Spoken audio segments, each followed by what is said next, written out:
할렐루야. 사랑하는 임마누엘 교회 성도 여러분들 안녕하세요. 황치성 목사입니다. 오늘 365일 성경 통독 강의 여호수아서 차례입니다. 이제 내일부터 우리가 여호수아서를 통독하기 시작할 텐데요. 이 강의를 통해 여호수아서를 통독하시는데 도움이 되기를 소망합니다. 먼저 여호수아서의 저자입니다. 여호수아서의 저자를 보시면요. 여호수아서의 저자는 확실히 누구라고 말할 수가 없습니다. 하지만 우리는 책의 내용을 통해 몇 가지 유추할 수 있는데요.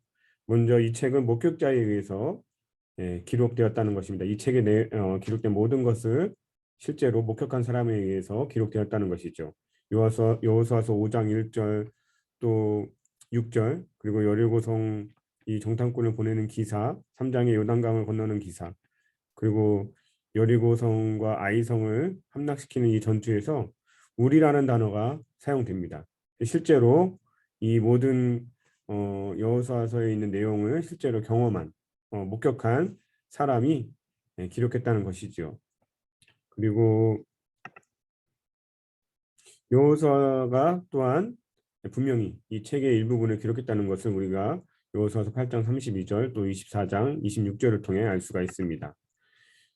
그리고 이 책의 일부는 여호수아서가 죽은 이후에 또 기록되었다는 것을 알 수가 있습니다. 그래서 우리는 여호수아가 전체적인 통일성을 가지고 이 여호수아서를 저술했지만 이 책 전체를 저술했다고 볼 수는 없다고 그렇게 결론을 내리고 정확히 이 책의 저자가 누구인지는 알 수 없다고 할 수 있습니다. 여호수아서의 주제를 보실 텐데요.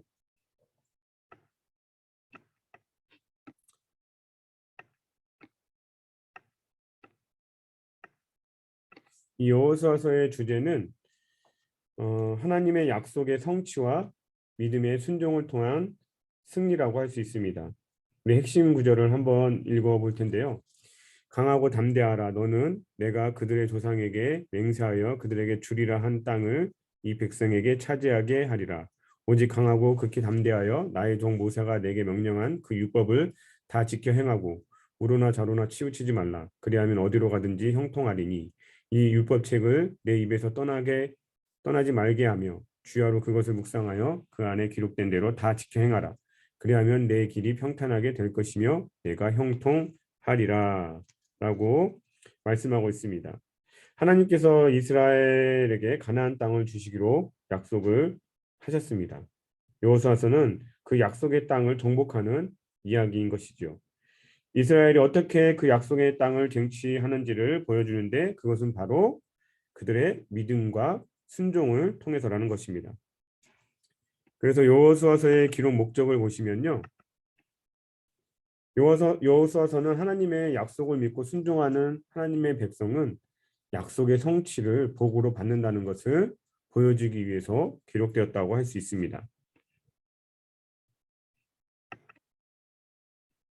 자, 그럼 이제 여호수아서의 전체 구조를 한번 개관해 보도록 하겠습니다. 여호수아서는 언뜻 보기에는 그냥 가나안을 정복하는 전쟁 이야기라고 볼 수 있는데요. 자세히 읽으면 섬세하게 분명한 어떤 의도를 가지고 쓰여진 책임을 알 수가 있습니다. 여호수아서는 이제 모세가 죽은 이후에 그의 후계자인 여호수아가 이스라엘 백성들을 데리고 가나안 땅을 점령하는 이야기로 구성되어 있습니다. 그런데 그 정복하는 과정을 크게 네 가지로 나눌 수가 있습니다. 그러니까 가나안 입성, 그리고 가나안 정복, 그리고 가나안 땅 분배, 그리고 그 땅에서 정착 이후의 미래에 대한 이렇게 네 가지 부분으로 우리가 나눌 수가 있습니다. 그런데 이 네 가지의 부분은 주도권이라는 관점에서 셋 더하기 하나의 구조를 이룬다고 할 수 있습니다. 셋 더하기 하나, 3 플러스 1의 구조이죠. 앞에 세 부분은 하나님의 주도권적인 명령으로 시작합니다. 하나님의 주도권적인 명령. 하나님께서 이야기를 전개해 가시는 거예요. 주도권을 가지고. 그래서 요단을 건너라. 그리고 여리고를 점령하라. 그리고 땅을 나누라. 이렇게 세 가지의 명령을 통해서 하나님께서 이 이야기를 전개해 가십니다. 근데 마지막 네 번째 부분은 하나님께서 주도권을 가지지 않으십니다. 이제는 여호수아가 죽기 전에 주도권을 가지고 이스라엘 백성들에게 고별 설교를 통해 권면하는 내용입니다. 그리고 그 주제는 여호와를 섬기라는 내용입니다.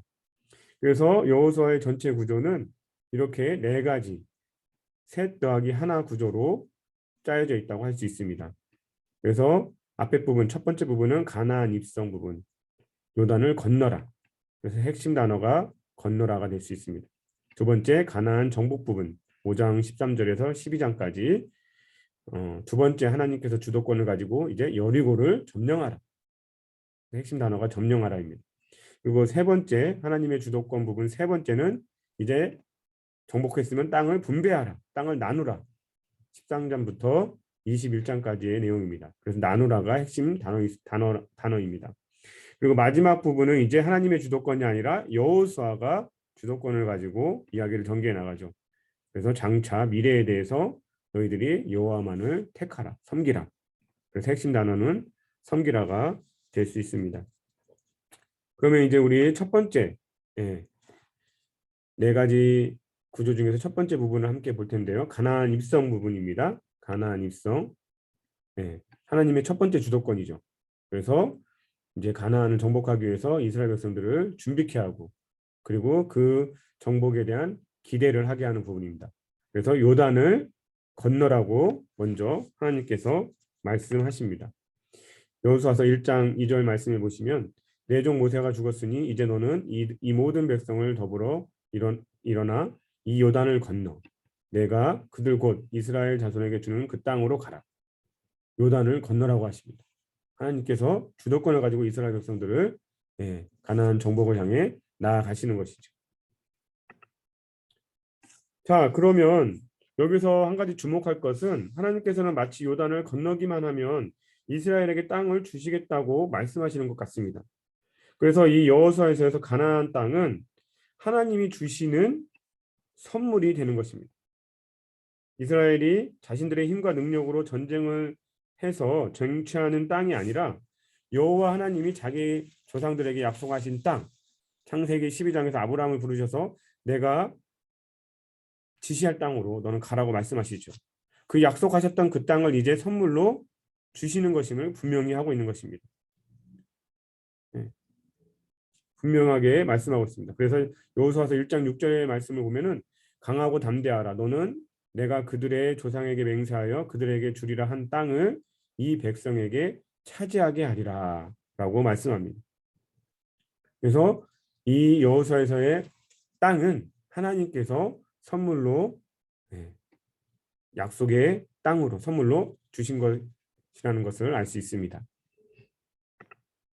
자, 그러면 아무리 가나안 땅이 약속의 그 성취로서 선물로 주어지는 것이지만 하나님의 전적인 은혜로 주어지는 것이죠. 근데 이 은혜는 우리에게 어떤 의무를 요구합니다. 하나님이 선물로 주신 그 땅은 우리만 사는 이스라엘 백성만 사는 땅이 아니라 하나님 또한 그곳에 거하시기에 이제 이스라엘 백성들은 하나님의 말씀에 순종해야 하는 것입니다.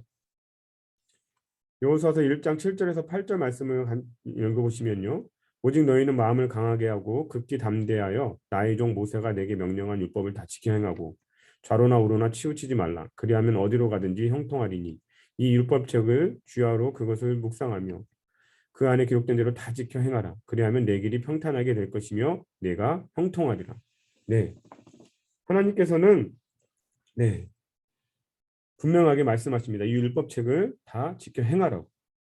근데 여기서 한 가지 눈여겨볼 것은 하나님께서 여호수아에게 강하고 담대하라고 하시는 이유입니다. 하나님께서 왜 강하고 담대하라고 말씀하시느냐? 우리는 흔히 두려움으로부터 이기기 위해서 적과의 싸움에서 두려움으로부터 이기기 위해서 마음을 강하게 하고 담대히 하라고 그렇게 한다고 생각하는데 하나님은 지금 율법을 지키기 위해서 강하고 담대하라고 말씀하고 있습니다. 그러니까 마음을 우리가 강하고 담대히 하는 것은 두려움을 이겨내는 용기일 뿐만 아니라 말씀을 지켜 행하는 용기도 된다는 것입니다. 그래서 이스라엘 백성들이 먼저 가질 용기는 적과와 그 싸움에서 이길 그 용기가 아니라 하나님의 말씀을 지켜 행하는. 그러니까 두려움이 온다고 그냥 움츠리고 있는 게 아니라 정말 하나님의 말씀을 내가 생명으로 여기고 지키겠다는 그 용기가 필요하다는 것입니다. 여러분들의 삶에서 온갖 어려움들을 이겨내기 위해서 여러분들이 강하고 담대해야 하는데 그 어려움을 이기기 위한 그런 담대함과 강함이 아니라 또한 말씀을 지켜내기 위한 강하고 담대함이 필요하다는 것입니다. 그리고 이 땅을 차지하기 위해서는 이스라엘의 전적인 철저한 헌신이 또 요구됩니다. 그러니까 하나님께서 순종할 것을 하나님 말씀에 순종하라고 율법을 다 지켜 행하라고 했을 때 이스라엘 백성들이 어떻게 대답하느냐? 여호수아서 1장 16절에서 17절 말씀을 보면 그들이 여호수아에게 대답하여 이르되 당신이 우리에게 명령하신 것을 우리가 다 행할 것이요 당신이 우리를 보내시는 곳에는 우리가 가리이다.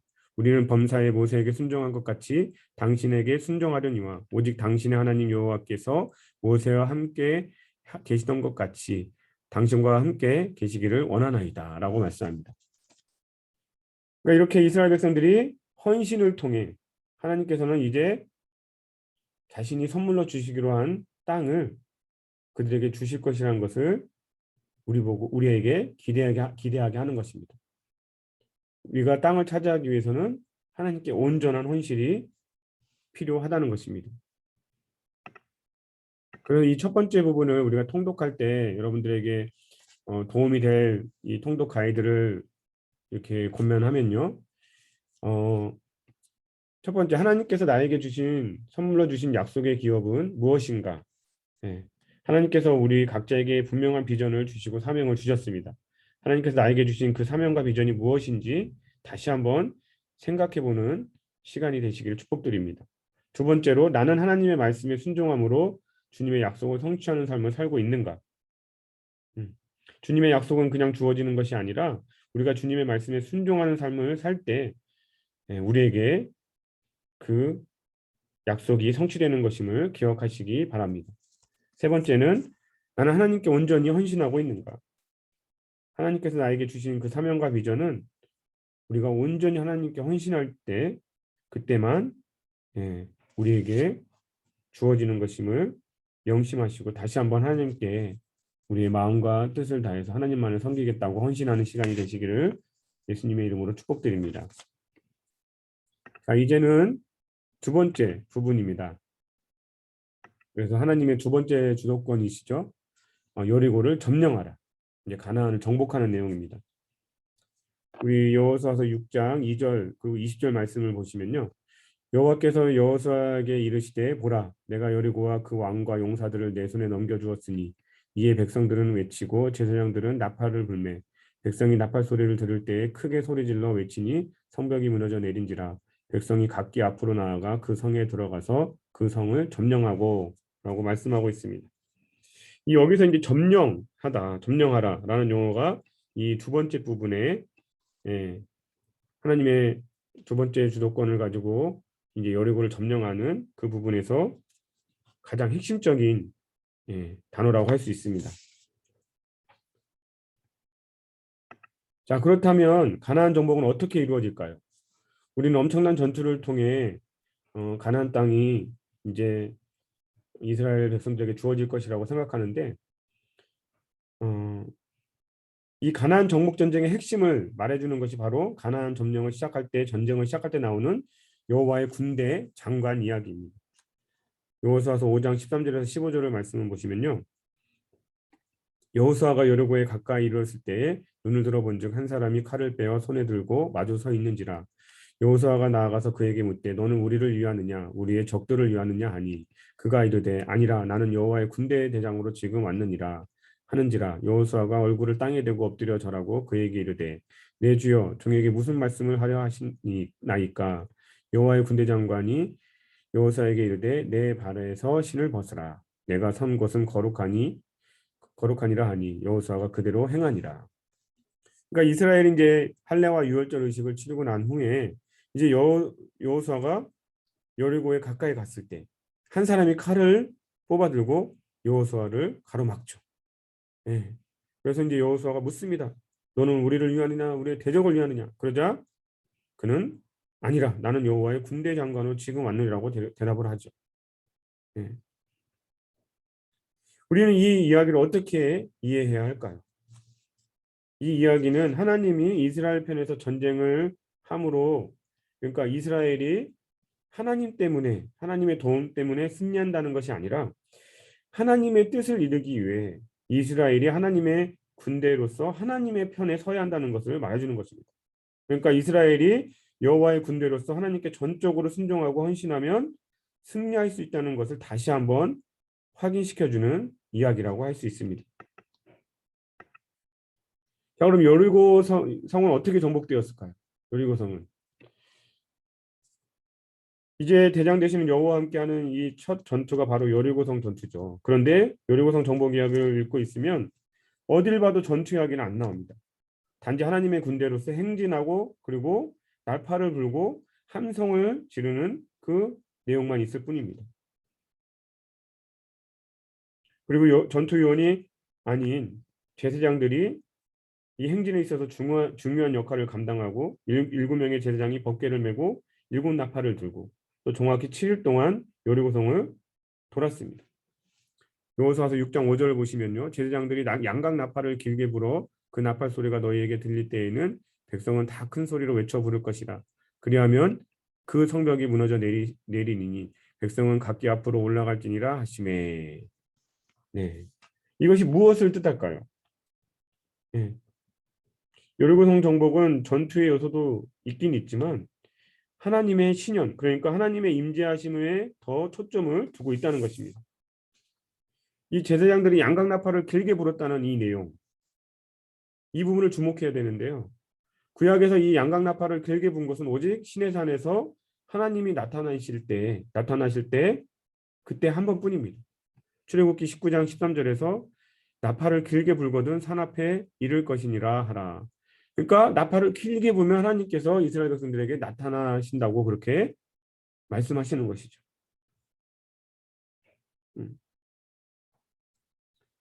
그래서 여리고성 전투에서 이 나팔을 길게 불게 한 것은 하나님께서 임재하셔서 하나님의 신현 때문에 여리고성이 무너졌다는 것을 말씀해주고 있는 것입니다. 이스라엘은 여리고성을 행진하며 관찰하긴 했지만 어떠한 군사적 행동도 하지 않았다는 것입니다. 여리고성 정복을 통해 우리는 이 세상의 전쟁이 하나님께 속한 것임을 다시 한번 확인할 수가 있는 것입니다. 다음으로는 이 여리고를 정복하는 이야기에서 이 헤렘, 진멸에 대한 이야기를 안 할 수가 없습니다.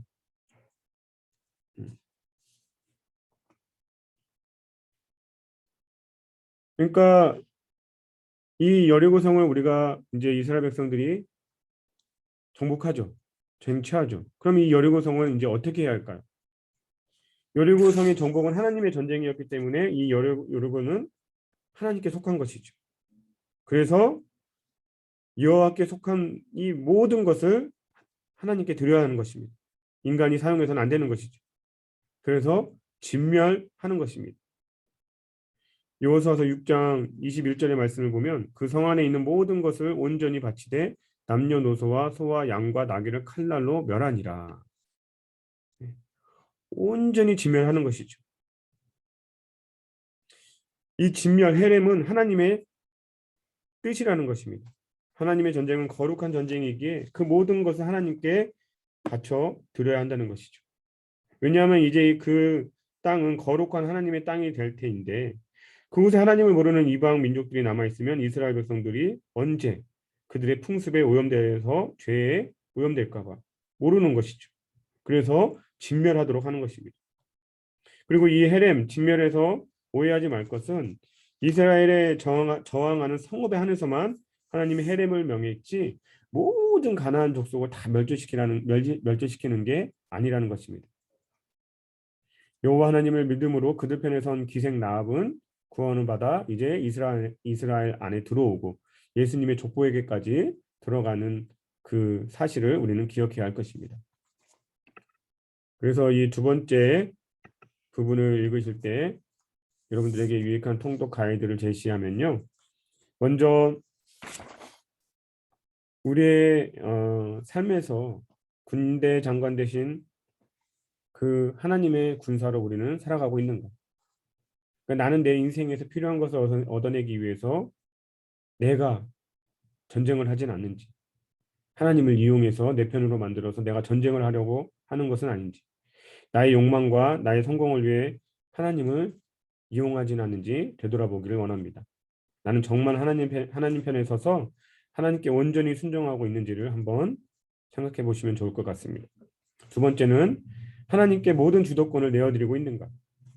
우리의 삶에서 믿음을 지키기 위한 치열한 싸움을 우리가 싸우는데 내가 주인이 되어서 모든 것을 하려고 하지는 않은지. 여리고성이 하나님의 임재로 무너졌는데 나는 나의 필요와 문제에 몰두하느라 하나님의 임재 앞에 나아가지 않고 내 스스로에게 집착하고 있지는 않은지 되돌아보면 좋을 것 같습니다. 세 번째로 하나님 앞에 거룩을 지켜 행하고 있는가. 예. 하나님께서 이방 민족의 죄에 오염될까 봐 진멸, 해렘을 명하셨는데 나는 죄의 유혹 앞에 얼마나 하나님 앞에 나아가서 그 모든 나의 그 죄의 유혹들을 성령의 물로 소멸하고 거룩을 지켜 행하고 있는지 되돌아보기를 원합니다. 자, 이제 다음은 세 번째, 하나님의 주도권 세 번째입니다. 땅을 분배하라. 땅을 이제 가나안 땅을 정복했으니까 그 땅을 이스라엘 각 지파에게 기업으로 분배하는 것입니다. 여호수아서 13장 6절을 보면 또 레바논에서부터 미스로본 마임까지 산지의 모든 주민 곧 모든 시돈 사람의 땅이라 내가 그들을 이스라엘 자손 앞에서 쫓아내리니 너는 내가 명령한 대로 그 땅을 이스라엘에게 분배하여 기업이 되게 하래. 이스라엘 모든 지파에게 이렇게 정복한 땅을 나눠주게 하는 것입니다. 그래서 이 분배하라가 이 세 번째 파트에서 핵심 단어가 되는 것입니다. 여호수아 13장에서 21장까지의 그 분배하는 부분에서 핵심 단어라고 할 수 있습니다. 그래서 이제 요단 동쪽과 요단 서쪽에서 이스라엘 각 지파에게 땅을 분배하는 내용이 이제 이어집니다. 먼저 루벤, 갓, 므낫세 반지파에게 여호수아가 요단 동편을 기업으로 분배합니다. 그리고 다음으로는 갈렙과 유다와 요셉의 기업을 이제 여호수아가 14장에서 17장에서 분배하는 걸 볼 수 있습니다. 근데 우리가 눈여겨봐야 할 것은 요단 서편에서 갈렙이 가장 먼저 기업을 받습니다. 우리는 갈렙이 왜 땅을 가장 먼저 분배받았는지 그 신앙을 한번 살펴볼 필요가 있습니다. 갈렙은 온전히 여호와만을 섬겼던 사람입니다. 그는 하나님의 말씀을 전적으로 의지했던 비전의 사람이죠. 여호수아서 14장 12절에 보면은 그날에 여호와께서 말씀하신 이 산지를 지금 내게 주소서라고 말씀합니다. 정말 그 갈렙의 젊은 시절에 여리고를 이 가나안 땅을 정탐하고 와서 믿음으로 고백을 하지 않습니까? 민수기 13장 14절 보면 다른 10명의 정탐꾼은 다 악평을 하는데 오직 여호수아와 갈렙만 믿음으로 우리가 그 땅을 취할 수 있다고 고백을 하죠. 그래서 이 갈렙은 정말 비전의 사람이었다는 것입니다. 또 갈렙은 도전의 사람이었습니다. 이어서 말씀을 보시면 내가 여호와께서 말씀하신 대로 그들을 쫓아내리. 아직 남아있는 그 가나안 족속들을 내가 쫓아내겠다. 그렇게 하나님 앞에 믿음으로 도전을 하며 나아가는 것을 볼 수가 있습니다. 그래서 갈렙은 그의 온전한 믿음으로 가장 먼저 기업을 받았다는 것이죠. 그리고 세 번째는 이제 우리가 이 땅을 분배하는 그 부분에서 이 도피성을 눈여겨보아야 할 것입니다. 이 도피성은 요단 동쪽과 서쪽에 세 곳씩 총 6곳을 지정하죠. 그러니까 이 도피성이 가지는 의미는 바로 하나님의 정의입니다. 부지 중에 실수로 사람을 죽인 경우 이 도피성으로 도피해서 피해 보복을 방지하는 것인데요. 하나님의 통치하시는 그 가나안 땅에서 서로 복수함으로 하나님의 정의가 깨지는 것을 방지하는 것이죠. 자, 그럼 이 세 번째 땅을 분배하는 부분을 읽으실 때 도움이 될 만한 통독 가이드를 제시하면요. 나는 갈렙처럼 하나님께 온전히 헌신하고 있는가? 예. 갈렙처럼 하나님의 말씀을 온전히 신뢰하여 미래를 바라보며 평생토록 하나님을 전심으로 섬기고 있는지 한번 생각해 보시면 좋을 것 같습니다. 또한 우리의 피난처 되시는 예수님께 나아가고 있는가? 가나안 땅에 도피성을 주신 것처럼 하나님은 지금 우리에게 예수님을 우리의 피난처로 주셨습니다.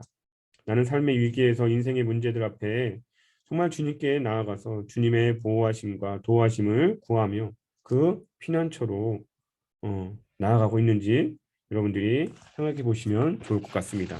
그리고 나는 하나님께서 주시는 것에 만족하는 삶을 살고 있는가? 가나안 땅 분배를 보시면 하나님께서 그들에게 주시는 기업을 다 순종으로 그냥 그저 받습니다. 불평하거나 원망하거나 하지 않고 오직 주시는 것에 감사하는 것이죠.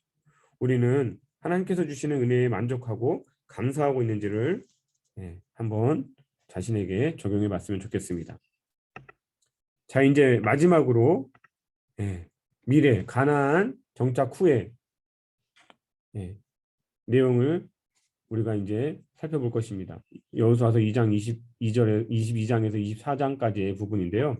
여기서는 이제 하나님의 주도권은 더 이상 나타나지 않고 여호수아의 주도권이 나타납니다. 그래서 여호수아가 마지막 고별 선교를 통해 이스라엘 백성들에게 권면하는 내용입니다.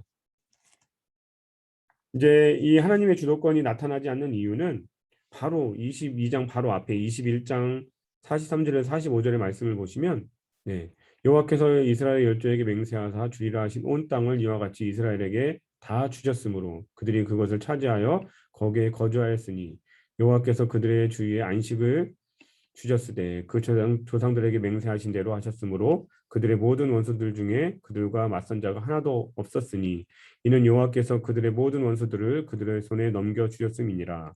여호와께서 이스라엘 족속에게 하신 선한 말씀이 하나도 남음이 없이 다 응하였더라 라고 말씀하고 있습니다. 그러니까 하나님께서 이스라엘에게 약속하신 그 모든 것을 다 성취하셨다는 것입니다. 그러니까 하나님께서 더 이상 하실 것이 없으시고 이제는 모든 것을 성취하신 하나님에 대한 그 이스라엘의 반응만 남은 것이죠. 그래서 이 네 번째 부분에서는 하나님의 주도권이 나타나지 않고 이스라엘 편에서 여호수아가 취한 그 주도권이 나타납니다. 그래서 이제 이 네 번째 단락에서 여호수아는 크게 세 가지를 핵심적으로 말하는데요. 먼저 요단 동쪽 지파를 불러서 그들의 땅으로 돌아가게 하고 거기에서 여호와만을 섬기라고 지시합니다. 그러니까 요단 동쪽 지파는 르우벤, 갓, 므낫세 반 지파인데요. 그들은 요단을 건너 이제 가나안에 들어오기 전에 이미 그들의 유업을 그 동편에서 받았습니다. 그런데 가나안 정복 전쟁에는 함께 했던 것이죠. 이제 정복이 끝난 후에 여호수아는 그들을 다시 돌려보내면서 여호와만을 섬기라고 그렇게 명령하고 있는 것입니다. 두 번째는 이제 이스라엘 장로들과 수령, 재판장들과 관리들, 그러니까 지도자들을 불러서 여호와만을 사랑하라고 그렇게 권면합니다. 그리고 세 번째는 이제는 모든 이스라엘 지파를 불러서 여호와만을 섬기라고 그렇게 권면합니다. 그래서 이 여호수아의 고별설교의 핵심이라고 할 수 있는 내용을 우리가 보시면요. 여호수아서 24장 14절에서 15절입니다. 그러므로 이제는 여호와를 경외하며 온전함과 진실함으로 그를 섬기라. 너희의 조상들이 강 저쪽과 애굽에서 섬기던 신들을 치워버리고 여호와만을 섬기라. 여호와를 섬기는 것이 만일 여호와를 섬기는 것이 너희에게 좋지 않게 보이거든 너희 조상들이 강 저쪽에서 섬기던 신들이든지 또는 너희가 거주하는 땅에 있는 아무리 족속의 신들이든지 너희가 섬길 자를 오늘 택하라. 오직 나와 내 집은 여호와를 섬기겠노라 하니. 여호수아가 이제 간곡히 마지막에 죽기 전에 고민하는 것이죠. 나와 내 집은 오직 여호와만을 섬기겠다고. 너희도 그렇게 이방신을 섬기지 말고 여호와 하나님만을 섬기라고 권면하는 것입니다. 이 네 번째 단락에서 22장에서 24장까지 단 3장인데 섬기다라는 그 단어가 무려 19번이나 나옵니다. 그만큼 여호수아가 간곡히 권면하는 것이죠. 그래서 여호수아서 이 마지막 네 번째 부분, 여호수아서가 주도하고 있는 이 3번의 권면은 여호와를 향한 섬김이라는 이 주제와 정말 맞아떨어진다는 것을 우리가 알 수 있습니다. 그래서 네 번째 단락 이 마지막 부분은 이스라엘이 가나안 땅을 정복하고 분배받은 목적이 무엇인지를 보여주는데 그것은 그 땅에서 여호와 하나님만을 사랑하고 섬기기 위함이었습니다. 이 네 번째 부분을 읽으실 때 여러분들에게 통독 가이드를 제시해 주면요. 나는 여호와 하나님만을 사랑하고 섬기고 있는가? 예, 우리 안에 하나님보다 더 높이 두고 하나님이 아닌 다른 것을 주인 삼고 있지는 않은지 한번 생각해 보셔야 할 것 같습니다. 그리고 우리 자녀들에게 신앙의 유산을 물려주고 있는가? 여호수아가 죽기 전에 다음 세대들에게 정말 여호와만을 섬기라고 고면한 것처럼 우리는 우리 자녀들에게 올바른 신앙을 물려주고 있는지 한번 생각해 봤으면 좋겠습니다. 그리고 이제 마지막으로 적용 부분을 보시면요. 자, 그러면 이제 마치면서 우리가 한번 생각해 볼게. 여호수아의 주제는 이 땅에 대해서 한번 적용해 보면 좋겠습니다. 우리는 어떻게 하나님으로부터 땅, 이 기업을 받을 수 있을까요? 여호수아에서는 땅을 받기 위해서 믿음과 순종의 헌신이 필요했죠. 지금도 여전히 이런 것들이 필요합니다. 그런데 예수님께서는 마태복음의 이 산상수훈에서 말씀하시기를 온유한 자는 복이 있나니 저희가 땅을 기업으로 받을 것임이라고 말씀합니다. 그러니까 우리는 예수님의 온유한 성품을 덧입을 때 땅을 기업을 이렇게 받을 수 있다는 것이죠. 예수님의 온유한 성품을 덧입기 위해서는 우리는 연단을 받아야 됩니다. 예. 이 고난의 종으로 오신 예수님을 본받아 그 고난의 사명을 감당하고 연단을 받고 또 온유하게 이웃을 섬기고 하나님을 사랑함으로 우리는 이 땅을 기업으로 받을 수가 있는 것이죠. 하나님을 늘 가까이 함으로 예수님을 닮아가는 것. 그게 우리에게 주신 하나님의 큰 축복이라는 것이죠. 하나님을 가까이 함으로 주님을 더욱 닮아갈 때 하나님께서 우리와 우리 자녀들에게 그 약속의 기업을 허락해 주실 것입니다. 우리 그렇게 늘 주님 앞에 겸손함으로 가까이 나아가서 예수님을 더욱 닮아가는 저와 여러분이 되시기를 예수 그리스도 이름으로 축복드립니다. 이것으로 여호수아에서 그 통독 강의를 마치고요. 다음 주에 우리도 사사기의 통독 강의로 함께 찾아뵙도록 하겠습니다. 감사합니다.